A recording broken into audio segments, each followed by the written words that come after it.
de los gases de efecto invernadero tomados en conjunto, es decir, el 100% de los gases de efecto invernadero, el CO2 es el 3% de los gases de efecto invernadero.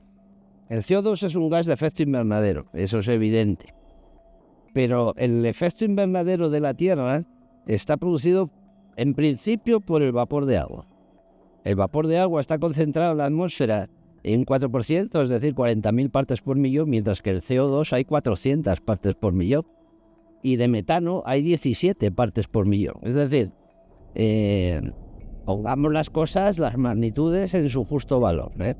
Por otro lado, en la atmósfera, en su conjunto, hay unas 6.000 gigatoneladas de CO2 y nosotros emitimos del orden de 30 al año.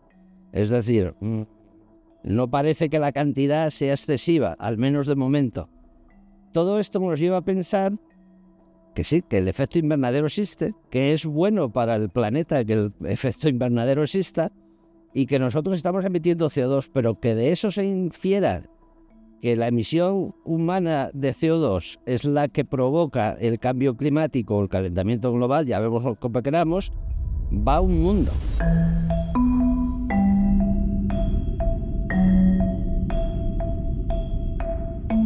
El CO2 en general es el 0,04% de la atmósfera, pero el CO2 antrópico es el 0,022 milésimas de la atmósfera.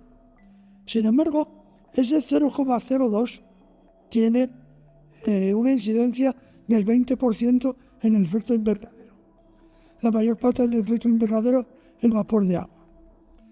Pero si el 0,04% influye en el 20% del efecto invernadero, el 0,002%, que es el CO2 antrópico, tendrá un 0,8% del efecto invernadero, es decir, insignificante. El propio IPCC, al principio, en el primer informe que creo que es de 1990, y llevamos 7, tiene un cuadro en el que indica claramente que de todo el CO2 que existe en la atmósfera, el 97% del CO2 es natural y el 3% es de origen humano o antropogénico. A esa pequeña cantidad se ataca como si fuera la responsable del calentamiento, y las moléculas del CO2 son idénticas entre sí, las haya producido la naturaleza o el ser humano con su actividad industrial.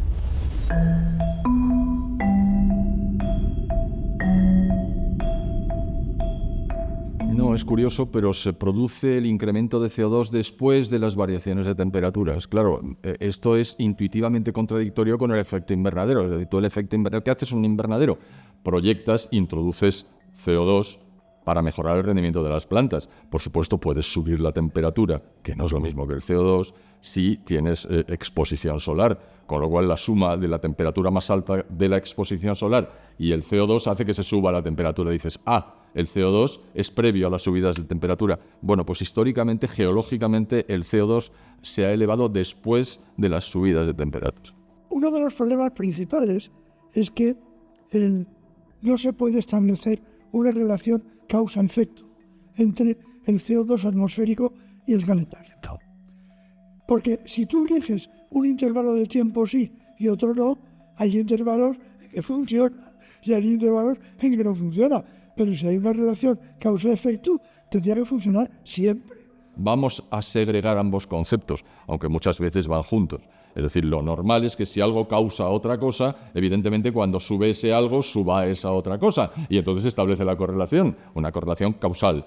Pero es que no es el caso. Sube el CO2, pero no sube la temperatura. Y ocurre con frecuencia. Y ha venido ocurriendo desde hace mucho tiempo en ciertos periodos. No lo pueden explicar con la hipótesis del calentamiento global. No pueden. El CO2 en la atmósfera está subiendo a un ritmo constante desde el inicio de la época industrial, mientras que las emisiones antrópicas y las variaciones de temperatura suben y bajan cada una a su aire sin ninguna conexión. De hecho, si tú observas las gráficas, verás que en la gráfica de temperaturas, entre los años 40 y 70 del siglo XX, hubo un enfriamiento importante del planeta, cuando las emisiones de CO2 subieron muchísimo del año 40 al año 60. Es decir, las curvas no encajan. Y si tú ves las curvas de anteriores épocas geológicas, te das cuenta de que lo normal es que una subida de temperaturas preceda a una subida del CO2 en la atmósfera. ¿Por qué? Por un tema que es muy evidente, que es la solubilidad del CO2 en el agua del mar. El CO2 está disuelto, el gas está disuelto en el agua del mar, y cuando aumenta la temperatura, el océano, la temperatura del agua, el océano expulsa CO2 en forma de gas a la atmósfera. Es decir, hay un equilibrio. Cuando está más frío, admite más CO2, cuando está más caliente, admite menos. Ese equilibrio se está produciendo permanentemente. Entonces, si hay un incremento de la temperatura global, a posteriori, el océano va a liberar gas a la atmósfera. Evidentemente en cantidades muy superiores a las que podamos emitir nosotros.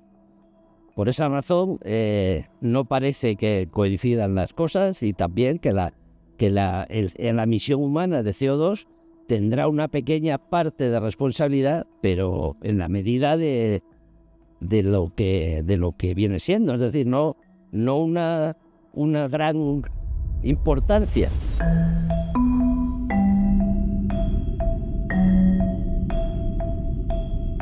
Tenemos ahora unos 420 ppm, partes por millón, de CO2 en la atmósfera.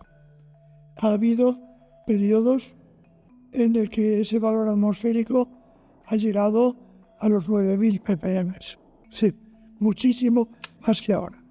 Y curiosamente, durante esos periodos, la temperatura era bastante más fría que la actual. Hay correlación. Las concentraciones actuales de CO2 en la atmósfera, que rondan las 440 partes por millón, están entre las más bajas habidas nunca en la Tierra. Las más bajas, las más bajísimas. Es decir, hemos llegado a estar justo por encima del límite de la supervivencia de las plantas, y ahora nos estamos recuperando, pero hemos tenido unas concentraciones 10 veces superiores a las actuales. Eso lo que ha generado es un crecimiento vertiginoso de las plantas, como cualquier cultivador de invernadero sabe. Si tú introduces CO2 en el sistema, la planta está encantada, crece mucho más y tiene menos enfermedades y da mucho más fruto.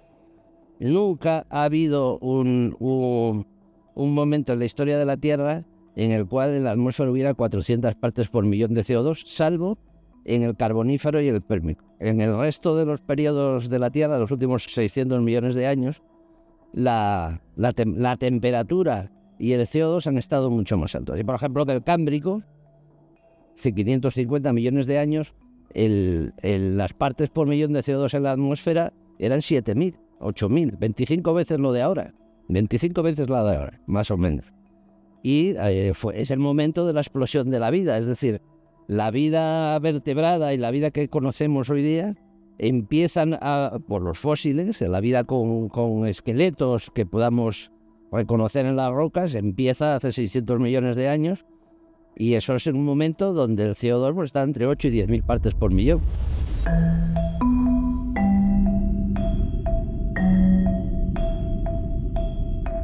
No, una duplicación del CO2 no provocaría un incremento similar paralelo de la temperatura. Primero, porque no lo provoca prácticamente en absoluto, y estoy hablando del de origen humano. Y en segundo lugar, porque el calentamiento de la atmósfera provocado por los incrementos de concentración de CO2 en la atmósfera son logarítmicamente decrecientes.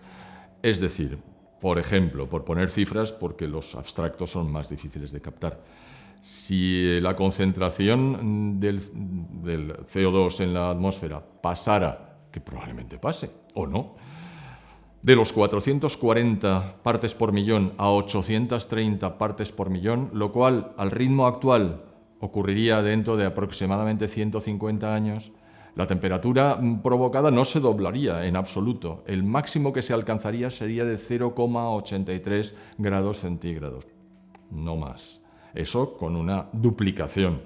Hay que tener en cuenta que en entornos pequeños esas duplicaciones, esas multiplicaciones ocurren y no hay ninguna variación en las temperaturas.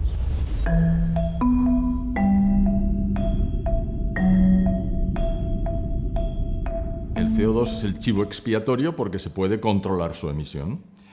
No podemos controlar el vapor de agua existente, no podemos controlar fácilmente, no podemos controlar de ninguna manera la emisión de CO2 natural, que es el 97% del total, pero hay amigos, sí podemos intentar controlar el 3% restante que el IPCC dice que es el proveniente de la actividad humana.